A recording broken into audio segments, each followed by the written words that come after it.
Well, here is the status of truth in advertising. We said you'd have a great breakfast, and many of you did, right? We said you'd have incredible company, and many of you did, right? Right? We said you'd have a short worship service. Anyway, we're doing our best. There's a lot of enthusiasm for giving you all of our best gifts today. So can we just appreciate, especially our choir and everyone else, for everything that they did.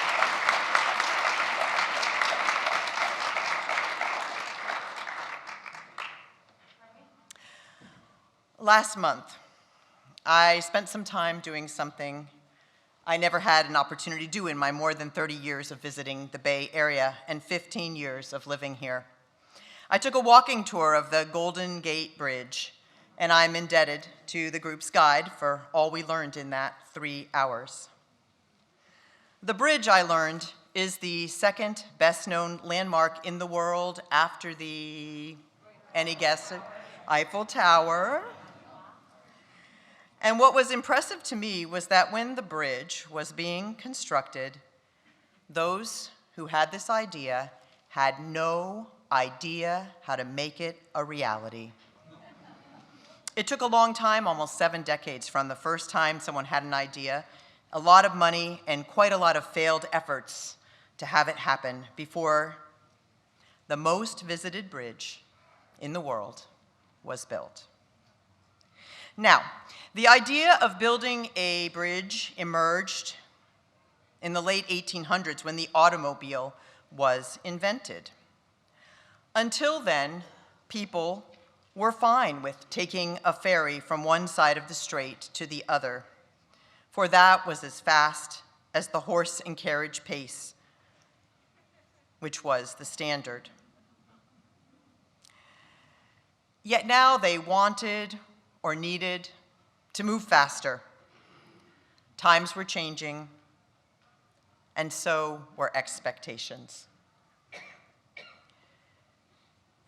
The name of the bridge, I learned, on that chilly February morning, did not actually refer, as I'd always kind of thought it did, to the gold rush. Rather, it was named because it crossed the Golden Gate Straits, a place of unusually strong and variable tides. Building a bridge that would ultimately span almost 2 miles was an idea that many thought was impossible. And certainly when the idea of the bridge first emerged, the technology didn't all exist. The project was expensive. When it first opened in 1937, it had already cost $35 million, which was a lot more than it is now. And the first dollars were given by an immigrant, Amedeo Giannini, when the more established banks wouldn't help. They thought it was too risky.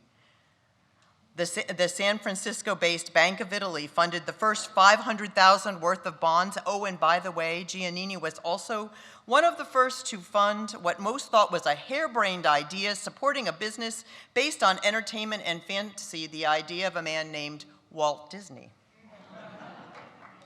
A team of engineers, led by Joseph Strauss, devised a plan that was unlike any that had been conceived before, a very specific plan for a very specific time, to construct the anchorages which hold the spans up and support the many fibers in the cables of the bridge, the suspension bridge, required divers to plant dynamite in the dark of the deep water, working only by feel, and they could only work in the 20-minute gaps of slack tides. Loose rock would be washed back into the hole again and again if they went any longer than that. At one point, an unexpected storm blew up, we know a little bit about that, and a ship crashed into the construction site, undoing months of work. To pour the footings, a 110-foot milk carton-shaped metal dam had to be built around each footing into which the concrete was poured. Building the bridge required investment. The only place that could create the steel structures at the size needed for the spans was in Allentown, Pennsylvania. a whole nation away, and so all the larger supports had to be produced on the East Coast and shipped across the country, and a new kind of rivet was manufactured for the bridge, and it eventually needed over 2 million of these rivets installed by hand. Now, building a bridge across that bay was controversial, and politics and personalities also created setbacks. The chief structural engineer, Charles Ellis, who did all the math for this, and there was a lot of math, was removed from the project by Strauss and yet returned to provide covert leadership until it was completed, because he knew the project would not be completed correctly without him. Many anonymous and unnamed people made the building of the bridge a success. So you see, the bridge wasn't only about structure. Some time had to be taken to ensure it would have beauty, and because it took many decades from the idea to construction, it ended up being built in the Art Deco period rather than the more sterile modern period, which might not have seemed beautiful over as much time as it has. So maybe that was a good thing, the delay. The reddish color made it easy to see the spans during fog. Now, the original ideas were rejected. First, the idea was they would paint it red and yellow, like a bumblebee, yellow and black, or red and white, like a candy cane. Those were rejected for aesthetic reasons. But famed photographer and conservationist Ansel Adams was one of the most vocal opponents to the bridge before its construction, and yet after it was constructed, he thought it was so beautiful that he dedicated a special series of photographs to it. The bridge had its setbacks. When they were getting ready to raise the first anchorage, they were hit by that terrible storm and they lost many dollars. Still, failing forward, armed with greater knowledge, they set off again. And here's the thing. Even though the bridge was completed in 1937 to become the tallest and longest suspension bridge in the world, the commitments and changes didn't stop there. New technologies and new times and new safety standards meant change. The rivets that had been so hard to install had to be replaced in many places because in some areas they tended to pop out after earthquakes, and other updating was needed with respect to the original lines of the bridge. This Golden Gate Bridge is no longer the tallest in the world. It's now the second longest in the world. However, it remains among the most famous, and it definitely is the most visited. As it became more known, new technologies were added, such as earthquake retrofitting, which ensured that this much better bridge, although some prefer the old look.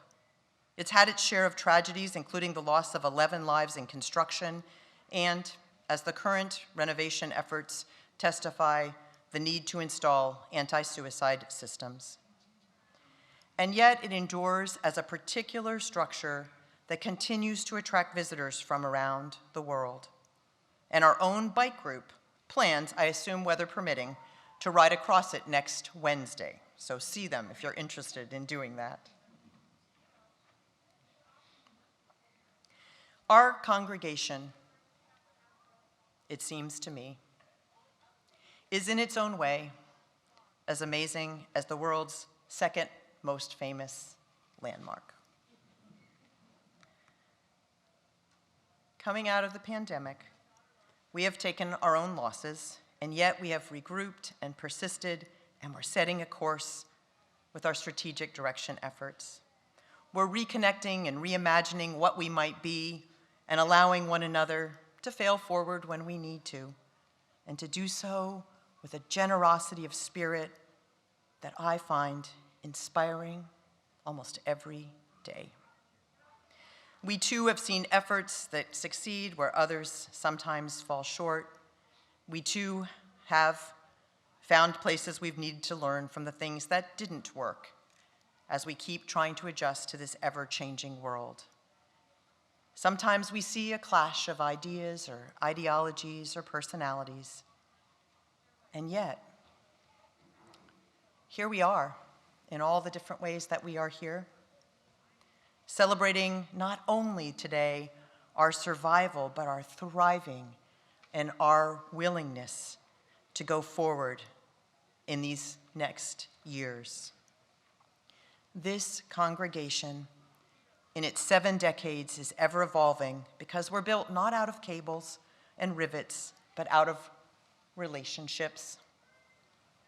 As new understandings have brought us awareness of the ways we have fallen short in the past, we've retrofitted with consciousness raising about the rights of women and the rights of the need for anti-oppression training to better benefit from the gifts and talents of people from many backgrounds, sexual orientations, and gender identities, as well as those differently abled or unduly impacted by the economic inequalities in our society, which are ever growing.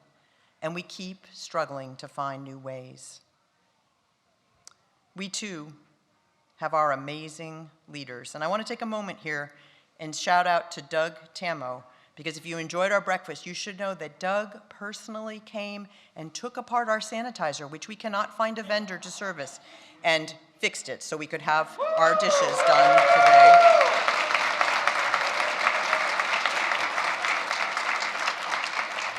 There are so many people that give their gifts in those quiet ways behind the scenes. But here's the thing. Sometimes people say, is it all really worth it, all that we do here? And this is what I would say. If we touch one life, if we give one person the sense of connection that saves them from despair, then we have done something that is immeasurable in its impact. If we give one child the tools to navigate a fraught world, if we contribute a little time to ensure that we address the devastation that many people live in our nation, in our community, and in this town, then we have done something that is of real value. And like the bridge, it takes resources to keep this congregation viable. Visitors and others who care about the bridge often worry about the natural disasters, the earthquakes, the extreme weather that might take out the bridge. And yet the bigger threats to the bridge are actually just normal maintenance. The bridge is always being painted, for example, and when they get done, they just start again at the other end and keep going it over and over again. And the biggest danger is actually from rust. In the case of this congregation, if each person would give what they can of time, talent, and treasure, I have no doubt, if everyone could just give what they can, that this congregation will continue to leave a lasting legacy. What is our far horizon? And is it worth aiming for? That's what we'll be talking about this spring. But let us take a moment to celebrate today because we made it through a really unusual time together. And it's not the first in the 7 decades plus of this community. And let us never take this community and all that it does and is for granted, for we will always have challenges that require commitments and resources to overcome. The winds and the waters of change, as well as those of the elements, defy us if we aren't attentive. So I ask you again, is it worth it to bridge from here to there? The place that we don't know where we're going, the path filled with fog and uneven tides. We're not an international monument, but I don't know. What is the value of one friendship or one child growing up with a sense of their own power? Or one person restored to a sense of being embraced and held in this tumultuous world? Or of minds and hearts engaged together? Or of one person offered hope? Or one group rocked by the tides of hate seeing the witness of a greater love? An abundance marks this place of spirit, of imagination, of time, and of your dollars. We're grateful for all of it. With this kind of continued commitment, I have no doubt that what the board names will be true, that together we will rise.